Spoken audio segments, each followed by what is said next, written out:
சிவராஜ்குமார் அவர்கள் வாங்க, ரொம்ப ஆர்வமாக தான் வரேன்.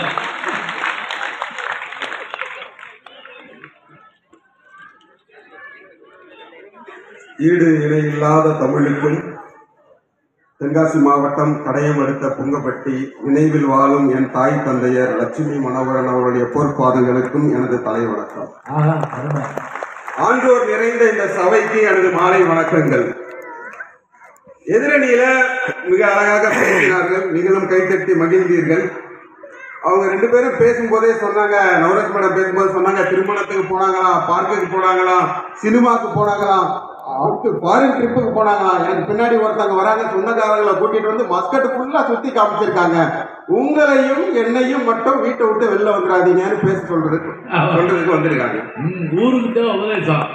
சினிமாவுக்கு போனாங்களா? எந்த சினிமாவுமே சரியில்லையா? நடுவர் அவர்களே, இருகப்பற்று அப்படின்னு ஒரு சினிமா வந்தது. விவாகரத்து வழக்குக்காக சென்ற ஒரு தம்பதியினர் அந்த படத்துக்கு போறாங்க. வழக்கு மாலைன்றதுனால காலையில அந்த சினிமாவை பார்த்துட்டு வழக்கை வாபஸ் வாங்கிட்டு வீட்டுக்கு போயிட்டாங்க. இவங்க பார்த்த படம் எல்லாமே டர் இருந்தது, குரு இருந்ததுன்னா நம்ம என்னங்க பண்ண முடியும்? ஆமா, அந்த பாட்டு அந்த படமா தான் பார்க்கறது. அடுத்து சொன்னா, இவங்களுடைய வாதத்துக்கு திருவள்ளுவரை வேற துணைக்கு இழுத்து கொண்டார்கள். குழல் இனிது யாழ் இனிது என்பத மக்கள் மழலை சொல் கேளாதவர் அப்படின்னு சொன்னாங்க. திருவள்ளுவர் சொன்னாரா, மழலைகள் வீட்டுல பேசினாதான் மகிழ்ச்சி, வெளியில பேசினா இகழ்ச்சின்னு சொன்னாரா? காலையிலிருந்து எத்தனை குழந்தைகள் காலைக்கு பேசி ஆடி பாடி நம்மளை மகிழ்வித்தார்கள். இவையெல்லாம் வீட்டை விட்டு வெளியே வந்ததுனால கிடைத்த பலன் தானே. மனைவியை புரிஞ்சு கொண்டது கொரோனா காலத்துல தான். கலாமேடம் பேசும்போது மிக அழகாக சொன்னார்கள், கொரோனா காலத்துல தமிழக காவல்துறையினால பதிவு செய்யப்பட்ட வழக்குகளின் எண்ணிக்கை 15,66,000. வீட்டை விட்டு வெளில ஓடி வந்துட்டாங்க. பெரியவர்களுடைய கட்டுப்பாடு, போலீஸ் கொடுத்த கெடுபடி, இதை எல்லாவற்றையும் தாண்டி கொரோனா கொடுத்த மரண பயத்தையும் மீறி இத்தனை பேர் தெரிச்சு ஓடி வந்திருக்காங்க வீட்டை விட்டு. ஒர்க் ஃப்ரம் ஹோம்ல கணவனை அப்படி கவனிச்சுக்கிட்டாங்க. நடுவரவர்கள எவ்வளவு கொடுமை தெரியுங்களா? கை கழுவ போனா கூட சும்மா சும்மா வந்து கை கழுவிட்டு போறதுக்கு 2 பாத்திரத்தை கழுவி போட்டு போனா என்ன? ஆன்லைன் மீட்டிங்ல உட்கார்ந்துருப்போம், இந்த பூண்டை உரிச்சுக்கிட்டே மீட்டிங் அட்டெண்ட் பண்ணுங்க, சும்மா தானே இருக்கீங்க. அன்னைக்கு வெங்காயத்தை உரிக்க கொடுத்து நான் வேற அழுது எங்க பாஸ், டேய் டார்கெட்டை கம்மி பண்ணிடுறா அலாங்கடா சொல்லி விதவிதமான சாப்பாடு செஞ்சு. ஆன்லைன் மீட்டிங்ல இந்த வேலையில இருக்கா? விதவிதமான சாப்பாடு செஞ்சு அவ்வளவு மகிழ்வா பார்த்துக்கிட்டாங்க. ஒருத்தர் வீட்டுக்கு போயிட்டு மனைவிட்ட கேட்டிருக்காரு, என்னம்மா இன்னைக்கு சாப்பாடு அப்படின்ட்டு. கத்திரிக்காய் முருங்கைக்காய் போட்ட சாம்பார் இருக்கு, மட்டன் குழம்பு இருக்கு, சிக்கன் ஃப்ரை பண்ணி இருக்கு, வத்த குழம்பு இருக்கு, மோர் குழம்பு இருக்கு, ரசம் இருக்கு, கேசரி இருக்கு அப்படின்னு. இவ்வளவு விதவிதமாவா செஞ்சு அப்படின்னா அதெல்லாம் ஒன்றும் செய்யல, காலையில தான் ஃப்ரிட்ஜை கிளீன் பண்ணேன். நடுவர் அவர்களே, தொல்பொருள் ஆராய்ச்சியாளர்களை கூட்டிட்டு வந்து தோண்டி பார்த்தீங்கன்னா ஒவ்வொருத்தர் வீட்டு ஃப்ரிட்ஜ்லயும் சங்க காலத்து சாம்பாரே கிடைக்கும். இவங்க விதவிதமா சமையல் செஞ்சு போடுறாங்களா? சாம்பாரா? தோசை வந்து விதவிதமா தோசை வேற செஞ்சு போடுறாங்களா? அன்னைக்கு ஒரு வீட்டுல பாத்தீங்கன்னா கருப்பு கலர்ல தோசை செஞ்சு போடுறாங்க, கருப்பு கவனியில தோசை செஞ்சிருக்கா போல இருக்கு அப்படின்னு பார்த்தா கிச்சனுக்கு போகும்போதுதான், கை கழுவ போகும்போதுதான் தெரியுது, யூடியூப்பை பார்த்துக்கிட்டே சட்டியை திருப்பி போட்டு தோசை சுட்டு கொடுத்துருக்கா. ஹோட்டல்ல இப்பெல்லாம் எழுதி போட ஆரம்பிச்சுட்டாங்களா, வீட்டு சாப்பாடு இங்க கிடைக்கணும். வீட்டுல நீங்க ஒழுங்கா சாப்பாடு போட்டா அவன் ஏன் வீட்டு சாப்பாடு எழுதி போடுறாங்க? ஃபாரின் ட்ரிப்பு போனாங்களா, சரியான ஹோட்டல் கிடைக்கலையா, சாப்பாடு கிடைக்கலையா, அவ்வளவு கஷ்டப்பட்டாங்களா. ஏமா மேப்ல கூகுள்ல எவ்வளவு ரிவ்யூ, எந்த சாப்பாடு எந்த ஊர்ல எந்த ஹோட்டல்ல எந்த இடத்துல கிடைக்கணும் ரேட்டிங்கோட எழுதி போட்டிருக்கான். பிளான் பண்ணாம பண்ணா இப்படிதான் ஆகும். லீவுக்கு ஊர் போகும்போது அவ்வளவு மகிழ்ச்சி வருமா? அவங்க சொன்னாங்க, சொந்தக்காரங்க எல்லாம் பார்க்காம அன்னைக்கு போகும்போது அவ்வளவு மகிழ்ச்சியா இருப்பாங்க. ஆனா உண்மையிலே இங்க இருக்கிற எல்லாருக்குமே தெரியும், அந்த 30 நாட்கள் நம்ம லீவ்ல போகும்போது எத்தனை நாள் உங்க வீட்டுக்குள்ள இருந்தீங்க, எத்தனை நாள் உங்க சொந்தக்காரங்களை பாக்குறதுக்கு, கல்யாணத்துக்கு, வெளியில சுத்தி பாக்குறதுக்கு வெளியில போனீங்கன்றத பாத்தீங்கன்னாலே மகிழ்ச்சி எங்க இருக்குன்றது நமக்கு நல்லா. முதல்ல போன் ஆஃப் பண்ணீங்களா? நீங்க வீட்டுக்கு போய் சொல்லுங்க பாப்போம். இங்க இருந்து ஊருக்கு போனீங்க, ஊருக்கு போய் வீட்டுல பேசுறீங்க, போன்ல தான் பேசிட்டு இருக்கீங்க. அதுலயும் இந்த ஒர்க் ஃப்ரம் ஹோம்னு ஒன்று வந்துச்சு பாருங்க, அதை நான் ஒத்துக்கிறது இல்லை. அது ஒர்க் ஃப்ரம் ரூமுக்குள்ளேயே ஜன்னல் வழியே சாப்பாடு கொடுக்குறாங்க, அதுக்குள்ளேயே வச்சிருக்காங்க. வீட்டுக்கு போனா மகிழ்ச்சி மகிழ்ச்சி அப்படிங்கிறாங்க. வீட்டுக்கு போய் நீங்க கொஞ்ச நேரம் சிரிச்சு சந்தோஷமா இருந்து பாருங்களேன். நீங்க கோபமா இருந்தா விட்டுருவாங்க, அப்பா அந்த பக்கம் போதா கோபமா இருக்காரு அப்படின்ட்டுருவாங்க. நீங்க சோகமா இருந்தா கூட விட்டுருவாங்க. கொஞ்சம் சிரிச்சீங்கன்னா போச்சு. எதுக்கு இப்போ பல்ல காட்டுறீங்க? எவ்வளவு நினைச்சு சிரிக்கிறீங்க? அவளை நினைச்சு இவன் சிரிக்க மாட்டான்னு உங்களுக்கு நல்லா தெரியும். இது நல்லா இருக்கு. நடுவர் அவர்களே, பாரதியார் மிக அழகாக சொல்லுவார், காக்கை குருவி எங்கள் ஜாதி, நீல் கடலும் மலையும் எங்கள் கூட்டம், நோக்கும் திசையெல்லாம் நாம் அன்றி வேறில்லை, நோக்க நோக்க களியாட்டம் அப்படின்னு சொல்லுவாங்க. வீட்டை விட்டு வெளியே வந்து பாருங்கள், பிற மக்களோடு பேசி பழகி பாருங்கள், இங்கு மகிழ்ச்சி கொட்டி கிடக்கிறது. அது மட்டும் இல்லாம தமிழர்களாகிய நாம் இறைவனை வணங்குகிற பொழுது கூட இறைவனை இயற்கையோடு தொடர்பு படுத்தி தாங்க வணங்கிட்டு இருந்தோம். அது ஆழ்வார்களுடைய பாசுரங்களாக இருந்தாலும் சரி, தேவார பாடல்களாக இருந்தாலும் சரி.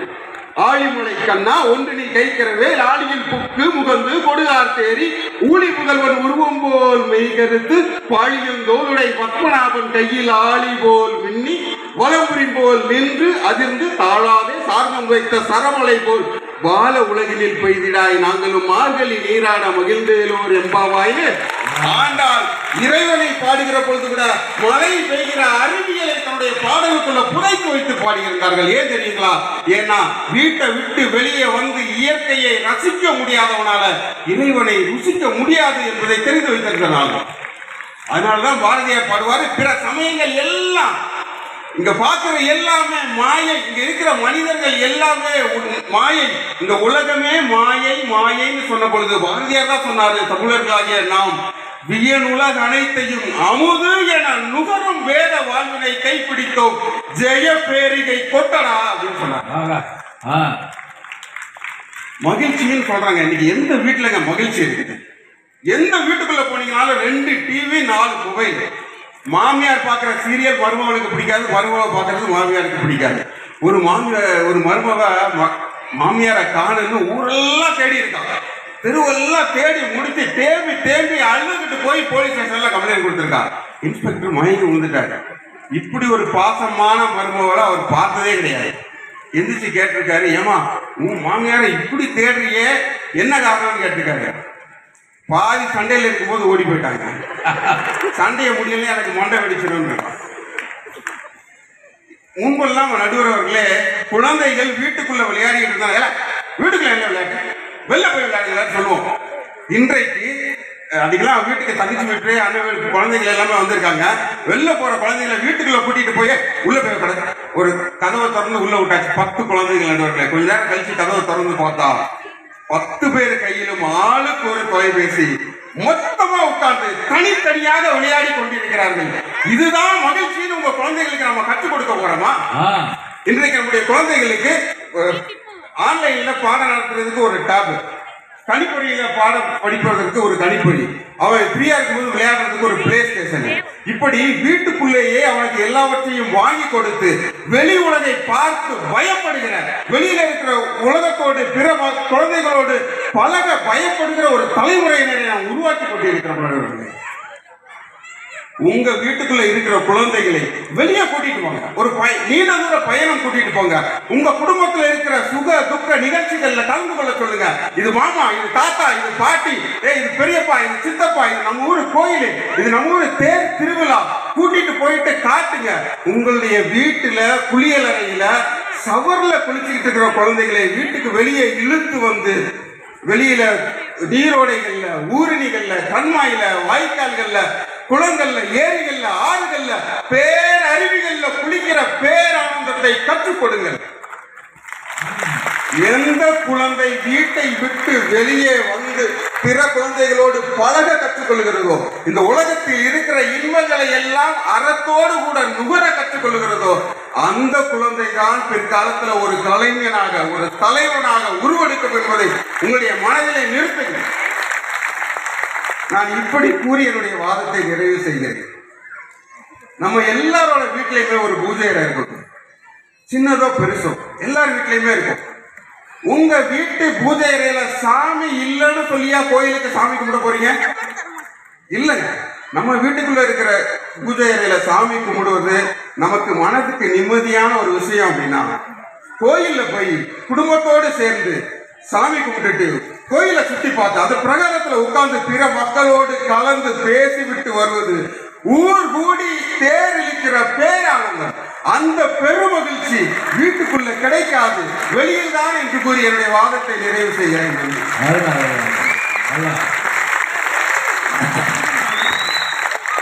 மேடை பேச்சுல ஒரு முக்கியமான தன்மை இருக்குங்களா, இந்த மாதிரியான ஒரு கம்பீரமான ஒரு குரல் அதான் வேணும்.